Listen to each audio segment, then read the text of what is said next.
नमस्कार, मी साक्षी पांचा. News अनकटच्या top 10 बातमीपत्रात आपल्या सर्वांचं स्वागत.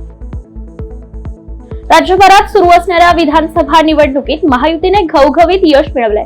दरम्यान महायुतीच्या विजयानंतर भाजप नेते उपमुख्यमंत्री देवेंद्र फडणवीस यांनी राज्यातील जनतेला पत्र लिहिलंय. या पत्राच्या माध्यमातून देवेंद्र फडणवीस यांनी जनतेचे आभार मानलेत. राज्यातील जनतेने दाखवलेल्या विश्वासाबद्दल आणि दिलेल्या प्रेमाबद्दल त्यांच्या समोर नतमस्तक होतो, अशा शब्दात त्यांनी आभार मानले.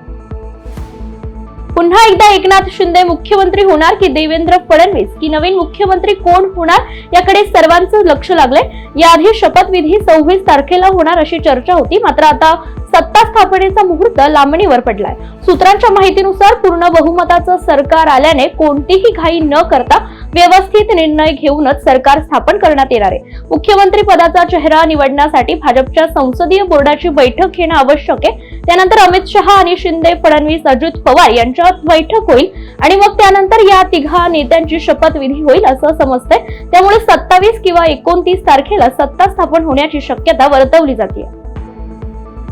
राज्य विधानसभा निवडणुकीत महायुतीला मोठा विजय मिळाला.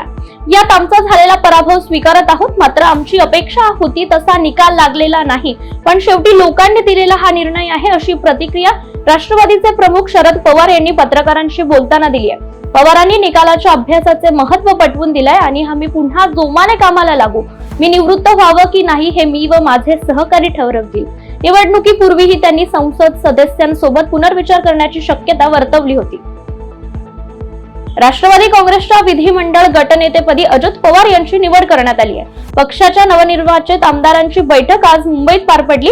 त्या बैठकीत हा निर्णय घेण्यात आला. अजित पवारांसह खासदार प्रफुल्ल पटेल, सुनील तटकरे, आमदार दिलीप वळसे पाटील, हसन मुश्रीफ, धनंजय मुंडे यांच्यासह इतर नेते या बैठकीला उपस्थित होते.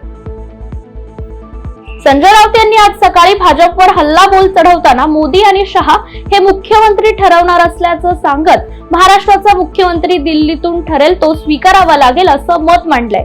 मात्र शब्द पाळण्यासंदर्भात भाजप पक्का नाही, त्यामुळे अजित पवारांची राष्ट्रवादी आणि शिंदे सेनेला भाजपचा निर्णय मान्य करावाच लागेल असं राऊतांनी सांगितलंय. अजित पवारांनी कराडमधील प्रतिसंगमांवर यशवंतराव चव्हाण यांच्या स्मृतीस्थळावर जाऊन दर्शन घेतले. यावेळी अजित पवार आणि आमदार रोहित पवार अचानक समोरासमोर आले असता रोहित पवारांनी चरण स्पर्श करत अजित पवार यांचे आशीर्वाद घेतले. या दरम्यान अजित पवारांनी बेट्या थोडक्यात वाचलास माझी सभा झाली असती तर असं म्हणत रोहित पवारांना टोला लगावल्याचं पाहायला मिळालं. उत्तर प्रदेशातील संभल येथे मुघलकालीन मशिदीच्या सर्वेक्षणाला विरोध करणारे आंदोलक आणि सुरक्षा दलांमध्ये रविवारी झालेल्या चकमकीत 4 जण ठार झालेत तर 20 पोलिसांसह अनेक जण जखमी झालेत. आंदोलकांनी वाहन चालकांची जाळपोळ करण्याचा प्रयत्न केला, तसेच पोलिसांवर दगडफेक केली.